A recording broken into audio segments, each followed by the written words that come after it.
और big and bold में अब बारी है पॉलिटिकल खबरों की। सबसे पहले यह अहम खबर देखिए, विपक्षी एकता की कोशिशों में नीतीश कुमार लगे हुए हैं, लेकिन ये कोशिशें कितनी रंग लाएंगी। मोदी के खिलाफ एकजुट विपक्ष मिशन को धार देने में जुटे हुए नीतीश कुमार।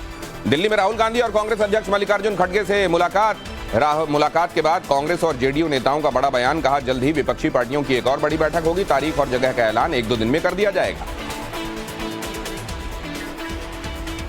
और राज्यसभा में विपक्ष को एकजुट करने में लगे हुए हैं दिल्ली के सीएम अरविंद केजरीवाल। नीतीश से समर्थन मिलने के बाद सीएम ममता से मुलाकात भी केजरीवाल करने वाले हैं। कोलकाता में ममता बनर्जी से मीटिंग होगी। 24 मई को महाराष्ट्र के दौरे पर भी केजरीवाल जाने वाले हैं। उद्धव और शरद पवार से उनकी मुलाकात होने वाली है। केंद्र सरकार के दिल्ली वाले अध्यादेश को राज्यसभा में रोकने की कोशिश में जुटे हुए हैं केजरीवाल। केंद्र और केजरीवाल में राष्ट्रीय राजधानी सिविल सेवा प्राधिकरण अध्यादेश को लेकर सियासत गर्म है। और कर्नाटक विधानसभा में कांग्रेस विधायकों को यहां विधानसभा सदस्यता की शपथ दिलाई गई। और इस बीच कर्नाटक में कांग्रेस की जीत पर केजरीवाल का बड़ा बयान सामने आया। कहा, कर्नाटक में कांग्रेस ने आम आदमी पार्टी के मैनिफेस्टो पर चुनाव लड़ा।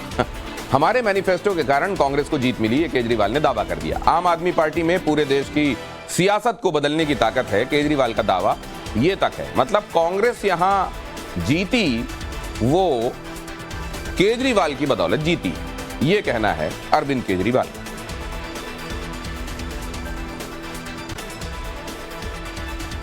और 20 मई को कर्नाटक में सिद्धारमैया की अगुवाई में कांग्रेस सरकार में आ गई। लेकिन यहां पर कुछ एक बातें आपको देखना चाहिए। एडीआर की एक रिपोर्ट जो है वो कुछ कहती है। इलेक्शन वॉच और एसोसिएशन फॉर डेमोक्रेटिक रिफॉर्म्स यानी एडीआर ने ये रिपोर्ट तैयार की है। कर्नाटक सरकार में शामिल नेताओं की कुंडली इसमें खंगाली गई है। मंत्री केएल चंद्र जोसेफ जॉर्ज का हलफनामा स्पष्ट नहीं था। ऐसे में जोसेफ जॉर्ज को छोड़कर सीएम समेत सरकार में शामिल तमाम मंत्रियों की कुंडली यहां हम आपको अब दिखाने वाले हैं। सीएम समेत 9 मंत्रियों पर क्रिमिनल केस हैं। सीएम के साथ 9 मंत्रियों पर क्रिमिनल केस और मंत्रियों की औसत संपत्ति 229.27 करोड़। सीएम सहित 9 मंत्रियों की अगर संपत्ति आप जोड़ दें तो ये करीब करीब 229 करोड़ के आसपास, 229 करोड़ से ज्यादा, 229.27 करोड़ रुपए। 1413.80 करोड़ की संपत्ति के साथ डीके शिव कुमार इसमें शीर्ष पर है। और 16.83 करोड़ की संपत्ति के साथ प्रियांक खड़गे, जो कि मल्लिकार्जुन खड़गे के बेटे हैं, वो सबसे नीचे हैं। और अभी तो उन्होंने सियासत शुरू ही की है। 3 मंत्रियों की 8वीं से 12वीं तक की शिक्षा है। केवल वो 8वीं से 12वीं तक की शिक्षा प्राप्त है। और इसके अलावा 6 मंत्रियों के बारे में बताया जा रहा है कि वो ग्रेजुएट हैं या फिर उससे ज्यादा की शिक्षा उन्होंने हासिल की है। ये रिपोर्ट बताती है कि ये जो नई कैबिनेट आई है इसका रूप रंग और हिसाब किताब कैसा रहा है। और अब आपको बिग एंड बोल्ड में अगली अहम खबर की तरफ लिए जाता हूं। पहलवान और रेसलिंग फेडरेशन के पूर्व अध्यक्ष बृजभूषण शरण सिंह के बीच लड़ाई तेज हो गई है। बृजभूषण के नार्को टेस्ट चैलेंज को बजरंग पुनिया ने स्वीकारा है।